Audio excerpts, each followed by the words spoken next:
Hey, before we get into it, and trust me, we're going to get into it, I just wanted to come on here and just talk to you for a minute.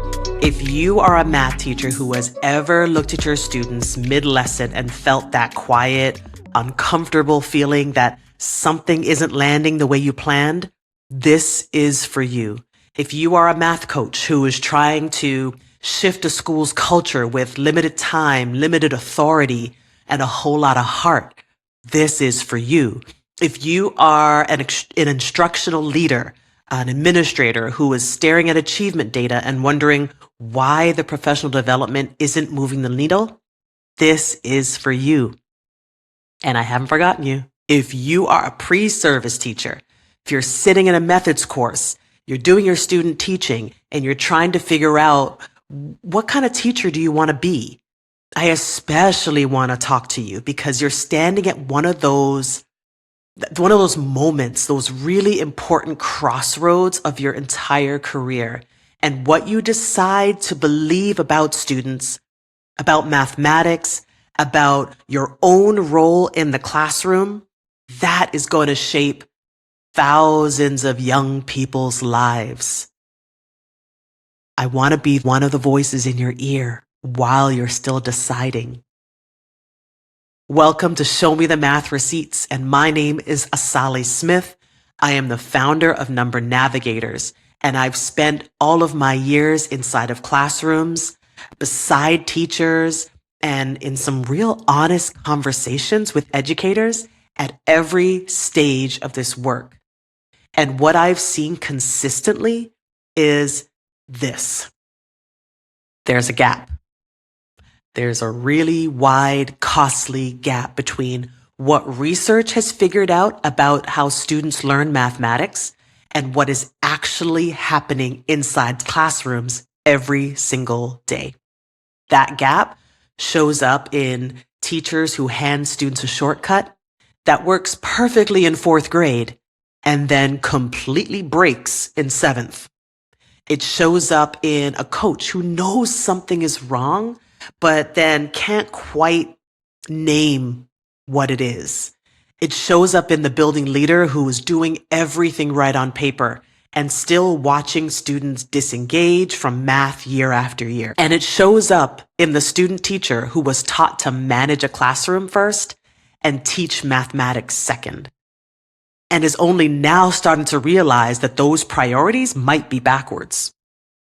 This podcast is about closing that gap together. Quick math joke, I can't help myself. Why was the math book so stressed? It had too many problems. No, I think I'm going to scratch this joke. I think I should leave the jokes to Josh. Yeah, you really should, Mom. It's time for a math joke of the day. How do you maintain heat in a cold room? Go to the corner. It's probably 90 degrees there. Ba-dum-bum. Shing.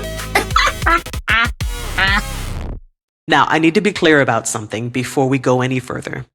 This show is not coming for teachers, and it will never. It's not here to shame anyone. It's not here to point fingers or make you feel like everything you've done has been wrong. Most of what happens in math classrooms happens because that's how we were taught. We teach what we know. We believe what we were shown. Nobody handed us a receipt. That changes here. So here is the pain that I hear most from educators I work with. From veteran teachers, I've been doing this for 15 years, and I still have students who just can't get it. Or from coaches, I can see exactly what needs to change in that classroom, but I don't have the language to help the teacher see it too. From administrators, my teachers are working so hard, and my data still isn't moving. And from pre-service teachers, I want to do this differently than how I was taught, but I'm really not sure how.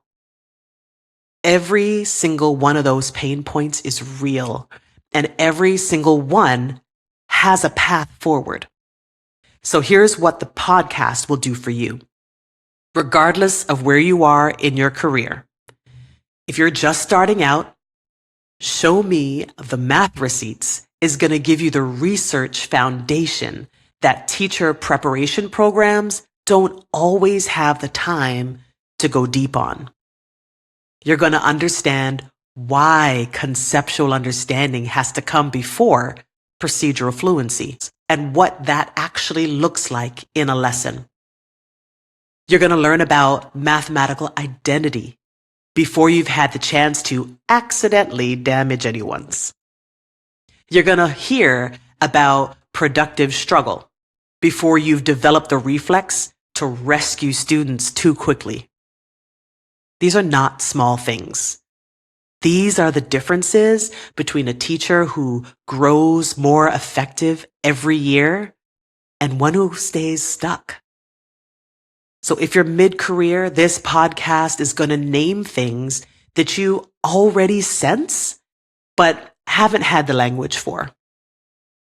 You're going to hear research that validates the instincts that you've been second guessing.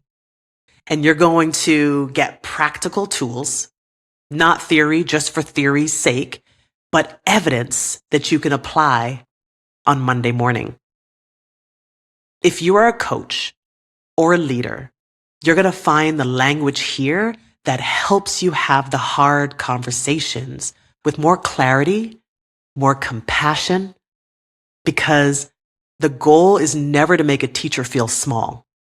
Again, I'm not fixing teachers, I'm helping fuel them. The goal is never to make a teacher feel small. The goal is always to make teaching bigger. Every episode is going to be grounded in evidence, not trends and opinions, evidence, the real world tools to put it to work. We're going to talk about math anxiety and why your highest achievers might be the most anxious people in the room. We're going to talk about what it actually means to build mathematical identity and how easily we can damage one without ever meaning to. We're going to dig into productive struggle, into shortcuts that feel like teaching, but are actually just shortcuts. And we're going to hold up real moments from real classrooms, not to shame anyone, but because naming the belief is always the first step to changing it. The very first episode is going to drop on Tuesday, and I want you to be there. Wherever you are in this work, because whether you've been teaching for 20 years or you're still working on your certification, the students in front of you deserve a teacher who never stopped learning. That's what we're building here. So subscribe now. Share this with a colleague, a professor, a student teacher that you know, and get ready because the receipts, they're coming. I'm Asale Smith. This is Show Me the Math Receipts, and we're just getting started. And until next time, teach boldly, protect student thinking, and always keep your math receipts.